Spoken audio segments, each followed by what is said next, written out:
Dear Mommy Joy, bumabati po ako ng isang magandang hapon, Mami. At sa lahat po ng mga sumusubaybay sa programang Dear Mommy Joy. Ibinahagi ko po sa inyong programa, Mami, ang sulat kong ito para po sa aking dagdag kaalaman. Magdadalawang taon pa lamang ako na nakapagtapos sa aking kurso at pinalad namang nakapagtrabaho po ako kaagad. Pero Mami, hayaan mo muna na magkwento po ako sa'yo kung paano ko po tinapos itong aking pag-aaral. Dahil may kapansanan po ang aking tatay at ang aking nanay. At nag-iisang anak lamang po ako. Subalit napakapalad sa kabila ng PWD ang aking mga parents.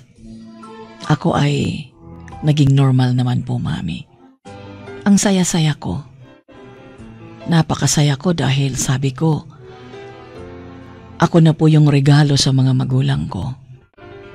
Akalain mo, pareho sila may mga diferensya sa kanilang pagkatao. Pero iginapang po nila ako, Mami, para makapag-aral at makapagtapos po talaga. Gumagawa ng kung ano-anong mapagkakitaan ng parents ko, Mami. Dahil nasa bahay lang naman po sila. Makakalabas pero ayun, may magkakarga sa kanila. Maraming nagtatanong sa akin kung tunay nga ba nila akong anak. At ang sagot ko sa mga tao, siguro naman, hindi magsisinungaling sa akin ang mga magulang ko. And besides, mula ng aking pagkabata, kompleto po ng larawan. Dahil nga po sa natutuwa ang maraming tao sa kanila. Na kahit na po ay may mga kapansanan sila, subalit lumabas po akong normal. Minsan tinatanong ko nga yung mga parents ko kung bakit napakatangkad ko. At ang sabi nila sa akin, matatangkad daw talaga yung pamilya ng father ko o tatay. At doon daw po ako nagmana, sabi ng nanay ko. Kahit minsan, hindi ko po sila ikinakaila o ikinahihiyaman. Proud na proud ako sa mga parents ko, Mami. Dahil sa kabila ng kanilang kapansanan, nagawa po nilang mapagpatapos po ako sa aking pag-aaral. Isa po akong nurse, Mami. Subalit, matagal-tagal din na inaral ko po ito. Akala kong noon,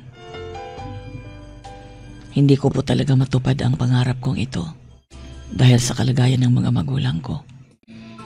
Pero kapag ka ikaw pala na anak o estudyante, gawin mo ang lahat para sa pangarap mo.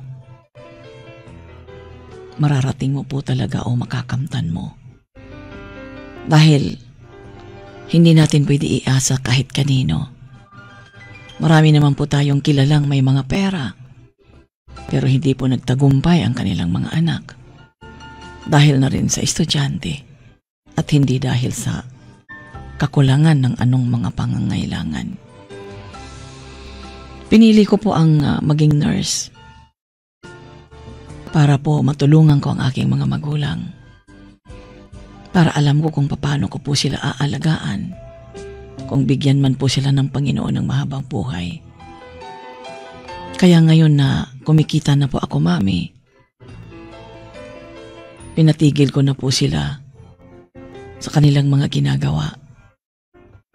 Dahil matanda na rin sila at gusto ko na lang na ako na ang bumuhay sa kanila.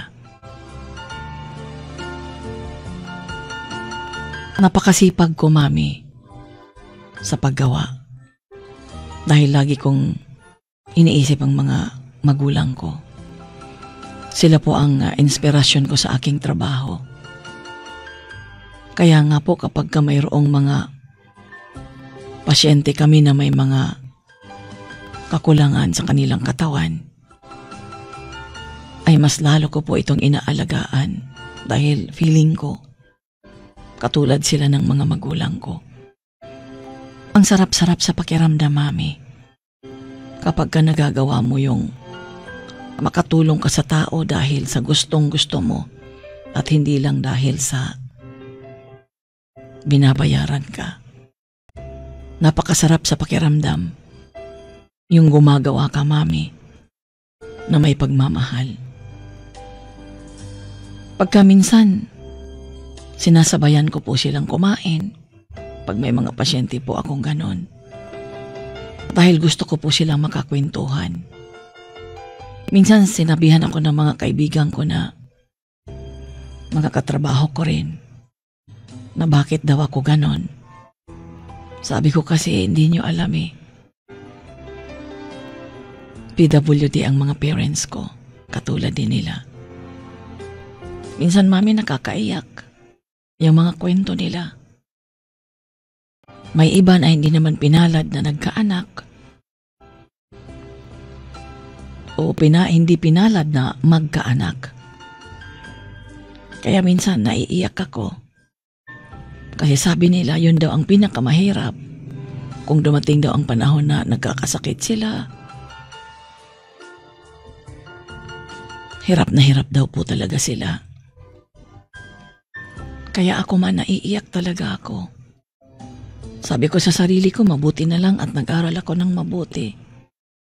At sana maging maayos lang ako para maalagaan ko ang mga magulang ko. Madalas kinukwento ko rin ito sa mga magulang ko kapag umuwi po ako ng bahay. Pero alam mo, Mami Joy, sa kabila ng PWD ang mother ko, talagang ipinaglalaba po niya ako, ipinagpaplantsa. Kahit nasabihin ko sa kanyang huwag na, ako na, Mama. Sabi niya, huwag anak. Nasanay ako na ginagawa ko ito para sa'yo. Ayaw kong ipagawa ito kahit kanino, lalo na ikaw, pagod ka na sa trabaho mo. Kaya hayaan mo na ako ang gumawa, kayang-kaya ko ba naman ito? Lalong-lalo na sa aking mga uniforme, Mami. Talagang napakalinis po talaga ni Mama. At inaayos po talaga niya ito ng mabuti. Mga shoes ko, laging malinis. Kasi yun na lang daw ang nagagawa nila sa bahay. Subalit dumating po ang punto, Mami, na nagkasakit po ang tatay ko. Matagal-tagal din siyang nanatili sa ospital. Sabi ng mga doktor, yung mga katulad nila, napakaswerte na umabot sa ganong mga edad.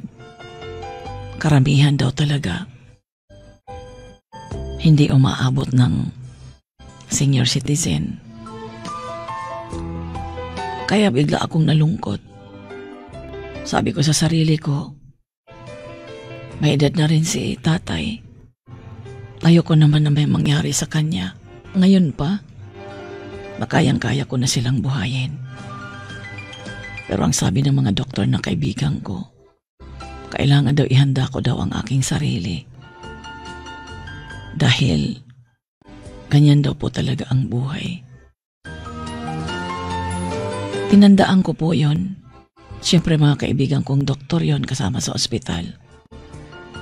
Sabi nila sa akin, Kiara, kailangan ihanda mo ang sarili mo dahil ang katulad nila ay hindi talaga masasabing napakahaba ng buhay at napakaswerte na nila dahil umabot na sila sa ganitong edad. Mas lalo ko pong minahal ang tatay ko. Natakot ako sa sinabi ng doktor. Mas lalong gustong-gusto kong magkaroon ng panahon sa kanila. Dahil kung mangyari man yung sinabi ng doktor na anumang oras, maaari silang mawala sa akin. At least masasabi kong nagkaroon ako ng matagal-tagal na panahon sa kanila. Naalagaan ko sila at napasaya ko sila. Subalit sadyang Minsan mapagbiro ang tadhana. Muli naming ibinalik na naman si tatay sa ospital dahil nagkasakit na naman. At ang pagkakataon na yon ay hindi na nabigyan si tatay ng pagkakataon na manatili po sa piling namin. Pero alam mo, Mami, bago pa man binawian ng buhay ang tatay, ang sabi niya sa akin, proud na proud daw po siya sa akin, Mami. Napakabuti kong anak daw po. Pinahalagahan ko daw po yung kanilang pagsisikap para po sa akin. Hindi ko daw po sila ikinahihiya. Kaya sabi niya, anak, salamat. Salamat at ikaw ang naging anak namin. Patawarin mo ako kung sakasakaling maiwan ko kayo ng nanay mo. Kasi nahihirapan na rin ako sa kalagayan ko. Ang totoo niyan, hindi ko lang sinasabi sa inyo. Pero kung dumating man ang aking pagpanaw, gusto kong malaman mo na napakasaya ko. Dahil nandyan ka para sa nanay mo.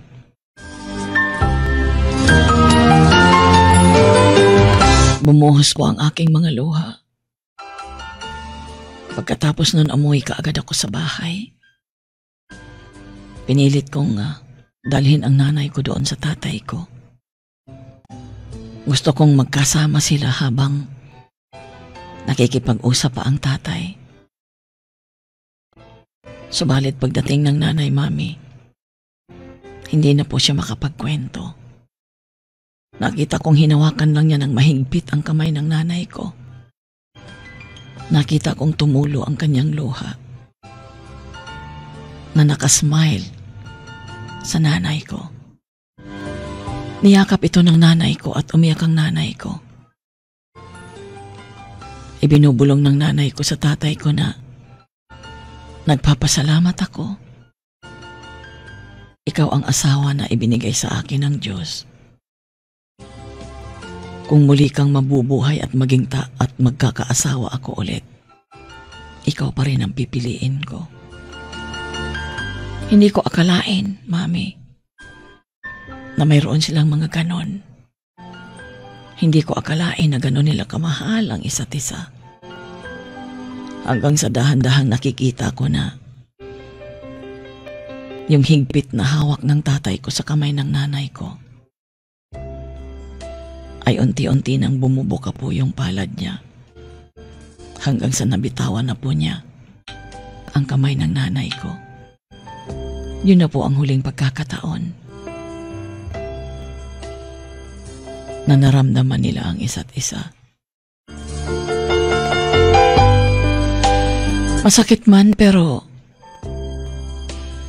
ang tanging magagawa lang naman natin, Mami, ang tanggapin ang mga pangyayari. Nagpasalamat ako sa doktor na nagbigay po sa akin ng babala. Kahit papaano naihanda ko po ang aking sarili at nagawa ko kung ano man ang nararapat para sa tatay ko. Nung naihatid na po namin sa huling hantungan ng aking tatay, nahirapan ako sa nanay ko. Ang tagal-tagal pong nakamove on ang nanay.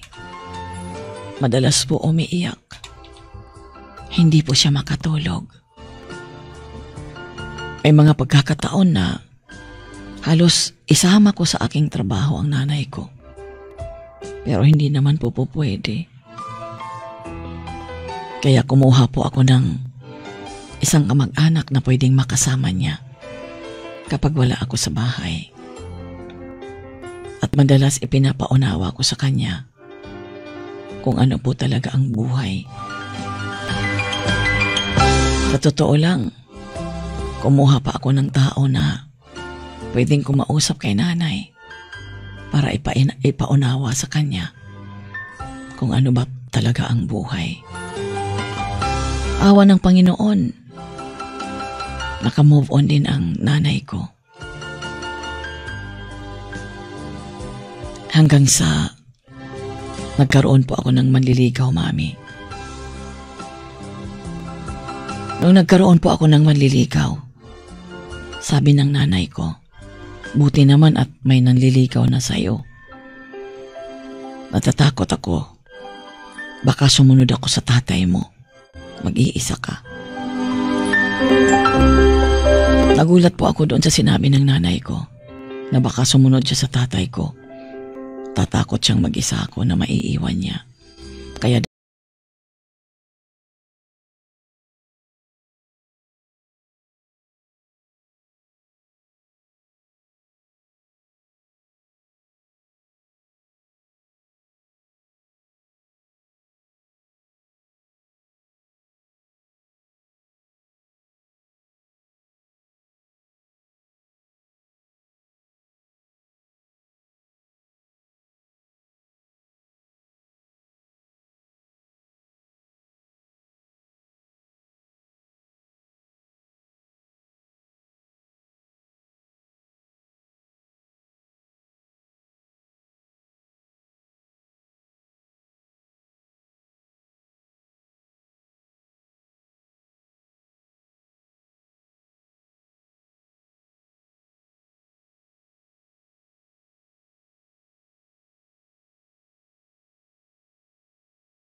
gusto ko siyang tulungan, suportahan, ipaunawa sa kanya na kapag tayo nagtatrabaho, kailangan talaga natin pagbutihin dahil hindi lang tayo ang trabahante, lalo na kung marami kayo. Sabi ko sa kanya, magiging unfair ka kasi kung ikaw kukupad-kupad, samantalang yung mga kasama mo ay nagpapakamatay sa trabaho. Siyempre makikita ka talaga nila. Hanggang sa nakita ko siyang naiyak siya. Sabi niya, hindi ko nga alam kung bakit ako ganito. Hanggang sa, yun na, balita niyang tuluyan na talaga siyang natanggal sa trabaho. Ngayon, ito ang naging problema ko, Mami. Ayaw na doon niyang bumalik sa trabaho. Sabi ko sa kanya, paano tayo? Ang sabi niya sa akin, maghanap na lang daw ako ng ibang boyfriend. Huwag na daw siya dahil wala na siyang trabaho. Naguluhan ako, Mami, dahil kahit papaano, natutunan ko na rin siyang mahalin. Although hindi pa naman ganun kalalim ang aming pinagsamahan. Pero naaawa rin ako sa kanyang kalagayan. Subalit ako man, napapansin ko rin na medyo may katamaran po talaga siya.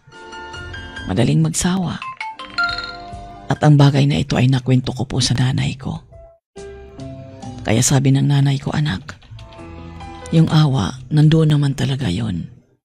Pero ang dahilan naman na kung bakit nagbo-boyfriend ang isang babae para kilalanin ang lalaking gusto niyang makasama habang buhay. Siyempre sabi niya, kung pipili ka lang ng makakasama mo, yung mabubuhay ka rin niya, na hindi yung ikaw ang aasahan. Paano kung magkasakit ka? Hindi ka makatrabaho? Paano kayo? At yun ang pinakinggan ko sa nanay ko. Pero ngayon, Mami, naguguluhan po ako. Nasa bahay lang siya. Kain, tulog. Nung minsang binisita ko, nagtanong ako sa nanay niya kung kumusta. Nanay niya mismo ang nagkwento. Ewan ko sa batang yan. Palipat-lipat ng trabaho. Hindi naman nagtatagal. At doon nagkaroon po ako ng conclusion na maaaring tamad po talaga siya. Mami, ito po ang dahilan ngayon kung bakit ako sumulat sa inyo. Ano po ba ang magandang gawin po sa kanya? Sana mapayuhan po ninyo ako, Mami. Kasi mahirap lang din ako, pero nagsikap ako. Ayoko naman talaga sana siyang basta-bastang iwan na lang dahil sa kanyang katamaran. Gusto ko po talaga sana siyang matulungan. Ano po ba ang dapat kong gawin, Mami? Hintayin ko po ang inyong payo. Maraming salamat po at hanggang dito na lamang. Lubos na gumagalang, Kiera.